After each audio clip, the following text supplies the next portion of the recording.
Hoje nós vamos falar do passo a passo da poda programada de ciclo para o café arábica. E no final vamos falar das principais vantagens que esse sistema traz para a cultura do café arábica. Para iniciar a poda programada de ciclo no café arábica, o produtor tem que observar o índice de produtividade dessa lavoura. Quando ela já se encontra numa idade bem avançada e a produtividade da lavoura já é muito baixa, então essa lavoura ela tem que se interferir com o sistema de poda. Nesse caso, para a poda programada de ciclo, a gente teria que fazer a recepa. A recepa ela ocorre então logo após a última colheita do ciclo. É feito o corte na transversal a uma altura de 35 a 40 centímetros de altura do solo e posteriormente, entre 60 a 90 dias, vai haver a brotação. E aí o produtor tem que fazer a definição do número de brotos que ele vai deixar por planta. O produtor tem que observar o espaçamento que ele tem da lavoura. Nesse manejo, nós estamos recomendando de no mínimo 8.000 hastes por hectare e no máximo de 12.000 hastes por hectare. Então, por exemplo, num espaçamento de 2,5 por 1, que o produtor tem 4.000 plantas por hectare, ele deixaria 2 galhos, ele ia obter 8.000 hastes. Se ele deixar 3, ele vai obter 12.000 hastes por hectare. Então, após a recepa, aos 90 dias mais ou menos, o produtor faz a seleção desses 2 ou 3 brotos de acordo com o vigor dos brotos. Ou seja, os melhores brotos são deixados ao redor da planta, observando que o produtor não pode deixar o broto muito próximo ao corte. Ele deve deixar sempre uns 5 centímetros abaixo do corte, para que não haja o deslocamento desse broto. Um ano após a recepa, esses brotos já estão definidos, e aí vai haver a condução. Ele possivelmente vai ter que fazer mais 1 ou 2 desbrotas naquele ano. E agora, preparando essa planta já para o ano seguinte. Seria conduzir esses 3 brotos, né, para a produção já do ano seguinte. Após a primeira colheita, ele vai ter que fazer a limpeza de saia, do bacheiro ou dos ramos produtivos. Esses ramos produtivos, eles são retirados toda vez que esse ramo completa em torno de 70% da carga produtiva para o ano. Você retirando esses ramos produtivos, que já aconteceram a produção dele do ano, vai haver um crescimento na parte do ápice das plantas. E essas plantas vão ficando sempre mais vigorosas. Essa limpeza, ela varia mais ou menos de ano para ano, em torno de 40 a 50 centímetros. E o produtor, no caso, vai fazer todos os anos sucessivamente. Ou seja, ele iniciou após a primeira colheita, então vai fazer a segunda, terceira, quarta e aproximadamente até a quinta, sexta colheita, que seria o momento de renovação dessa poda, seria o momento de fazer a poda programada. Como que ele define então o momento de fazer a poda programada? Ele observa a lavoura, observa a carga pendente dessa lavoura. Se essa carga pendente ela já está diminuindo, então está indicando que está no momento de fazer a intervenção. Se ele tiver que fazer a intervenção, então, se ele tem uma planta com 3 galhos, ele vai retirar 2 galhos. E esse galho que ele vai ter que deixar, esse galho vai ter que ser o galho mais aberto e o galho que tenha maior quantidade de folhas, porque, respectivamente, a quantidade de folhas está relacionada com a produção. 60 a 90 dias após esse corte, vai vir a brotação e vai fazer a seleção novamente. Vai deixar os 3 brotos mais vigorosos ao redor da planta. E também ele vai ter esse um galho que ele deixou. No ano seguinte, esse galho que estava velho, ele é feita a colheita dele e esse galho é retirado.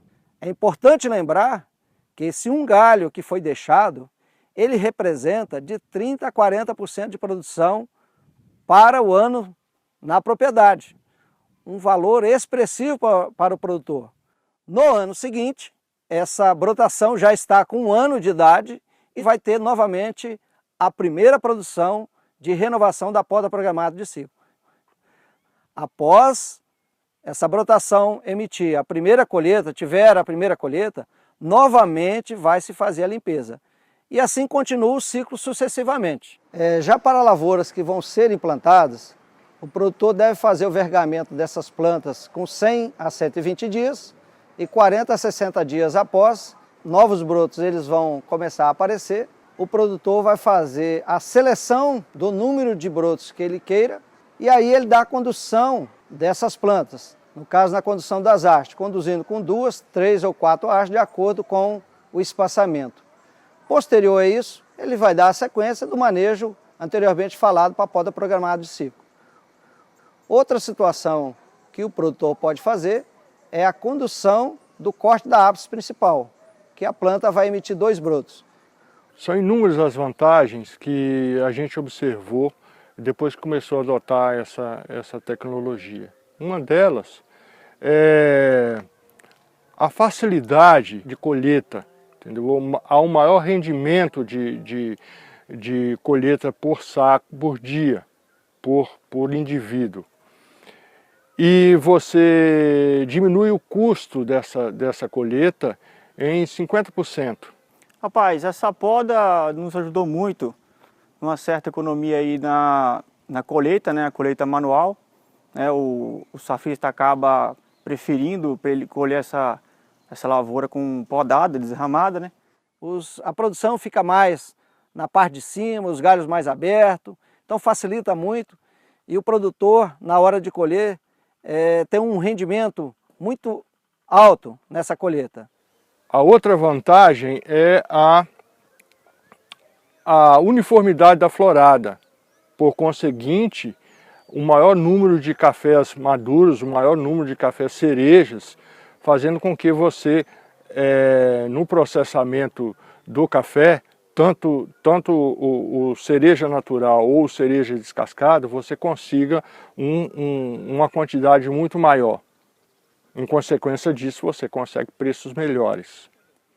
Outra vantagem também é o aumento de produtividade que essa lavoura proporcionou em 5 colheitas, com 28% na média que conseguimos nessas lavouras conduzidas com a poda no café arábica. A outra vantagem é que você elimina a safra zero. Você nunca vai ter safra zero, entendeu? Você está sempre colhendo café. E quando você faz a poda que deixa só uma haste, por exemplo, o que fica, dá para você pagar a colheita e ainda sobra. O produtor, mesmo que ele tenha uma produção menor, mas ele continua tendo a sua produção, em torno de 30% a 40% da sua capacidade. É uma grande vantagem para o sistema, além de eliminar morte de plantas e menor morte de raízes nas plantas. Então, a eliminação da safra zero nesse sistema é uma grande vantagem para o café arábica. Então, a gente, através do Incapé, né, fomos fazer uma visita em Baixo Guandu, e aí a gente trouxe para cá essa ideia de implantar aqui também, né? Aí, então, a gente fez a recepa drástica embaixo e conduziu com 2 hastes, para que aqui o café é 2 por 1 espaçamento, para a gente chegar a 10 mil hastes por hectare. E aí começou a condução, primeiro ano, fez a desbrota direitinho e continuou. Em 2016 foi a primeira safra, a gente colheu, deu 40 sacas por hectare, e aí pegamos e fizemos a primeira limpeza. Tiramos a barra embaixo. E aí depois, 2017, já foi a segunda safra que a gente colheu 60 sacas por hectare. E aí a gente tirou mais um pouquinho. E agora 2018 a próxima safra e a gente está caminhando aí para umas 100 sacas por hectare também. E aí continuando assim que se trabalha, que ajeitou muito mais para a gente colher, a mão de obra é mais fácil a mão de obra para colher e mais quantidade de café cereja descascado, né? Que chegamos a produzir aqui no ano passado, descascar 90% e ter 90% de cereja descascado. Então a gente acredita que esse sistema de manejo da poda programada de ciclo para o café arábica vai ser de grande valia para os agricultores, principalmente os pequenos agricultores e produtores da região de montanha, e acreditamos que possa ter uma grande revolução nesse manejo e na cultura do café arábica para a região do Espírito Santo.